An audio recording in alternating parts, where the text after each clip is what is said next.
Hi, this is Pete Gary with the Boca Voice, and we're welcomed by John Tolbert, who is the president and CEO of the Boca Resort and Club. Thank you, Peter. Great being here with you today. Listen, as we go through this renaissance of Boca Raton, I couldn't think of a more iconic place to have it in beautiful Boca Raton, and we're looking back at Boca Raton than being at the top of the Pink Hotel. As we sit here at the top of Pink Hotel, I wanted to interview John, and he was gracious enough to have me here.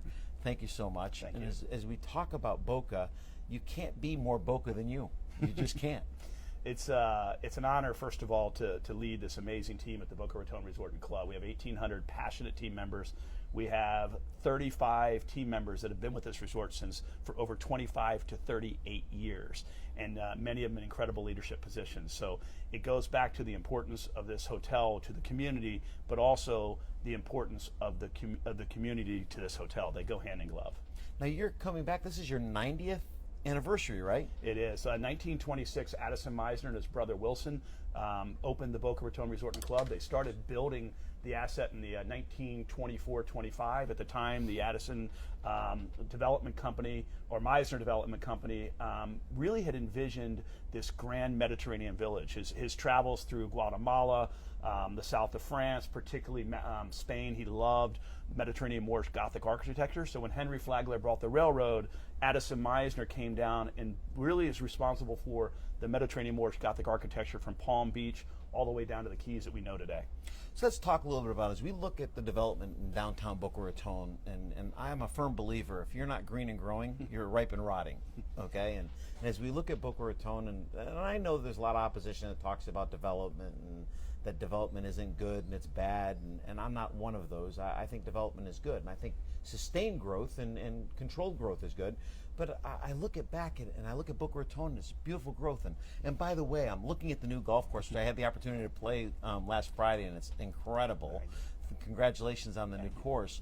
It's a wonderful way of looking back at our city and the growth of our city. So can you talk a little bit about the new things that are happening? I know you played, and the hotel played a role at bringing some of the new hotels that are coming in. So John, with the Mandarin Oriental coming in town, I would have thought that you'd be a little more concerned than you are, and you seem to embrace the Mandarin Oriental. We embrace new product and new offerings into our market, whether that be educational, whether that be financial, whether that be culinary, retail, shopping, or additional hotel product. Even on our best day, we ask ourselves, how do we do it better?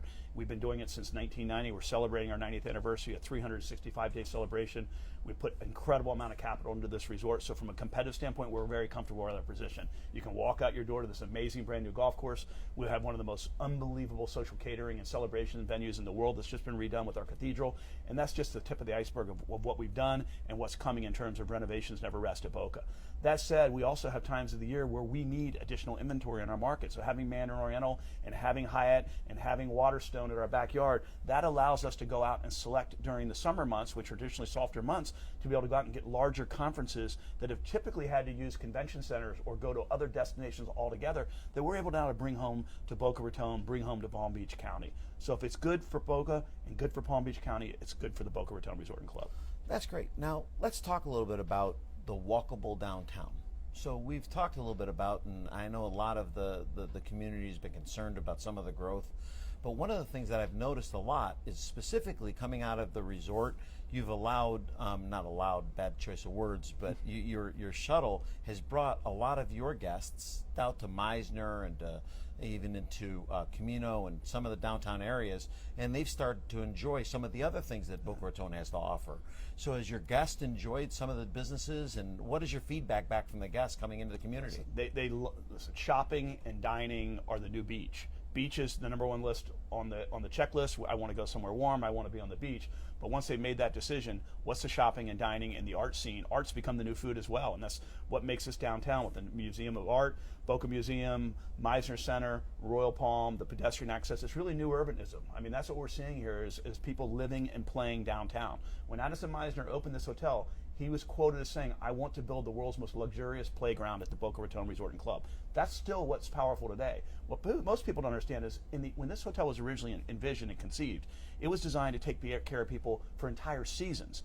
right? They were going to pick, the train came down, you got off with your steamer trunk, your full staff of people, and you stayed for an entire winter. The hotel closed down, you went back up north, you might have gone to Sea Island, you might have gone up to the Broadmoor, Greenbrier, some of these grand destination resorts. What's happened is you have an amazing destination resort.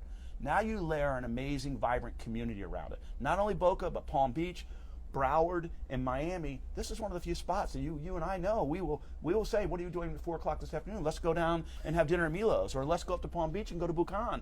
That's what makes Boca so powerful. If you're in Palm Beach, you're not leaving Palm Beach. If you're in Miami, by and large, you're not leaving True Miami. statement. This is Boca Raton. Then you add the office space around it, which is amazing. More hedge funds, private equity funds moving in here than almost anywhere in the world right now. You have 2 of the fastest growing universities between Lynn and FAU. Amazing curriculum, amazing programs, amazing vision, amazing leadership.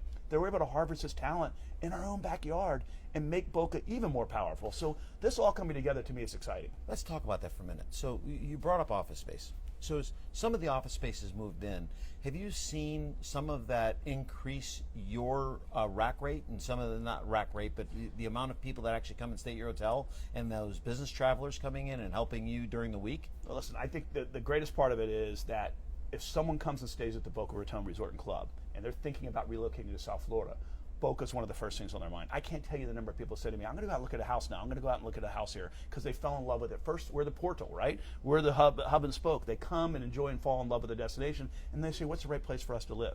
Especially with taxes in New York, safety, world safety that we all know is a big concern. Being a private estate resort, where you either have to be a member or guest to come on the grounds, gives some level of comfort and confidence. What we like to see now is a whole new way people are working and meeting, and what I call recreating, or more importantly, luxuriating, is that office is no longer about a physical space. It's about an environment, right? Look at WeWorks, look at Nui House in New York, this collaborative workspace, this whole shared economy. That's what's happening in Boca. So you could run a company of 500 people and be based out of here. You have some of the most important CEOs in the world, that companies are based in other destinations altogether, but they're running them out of here by and large.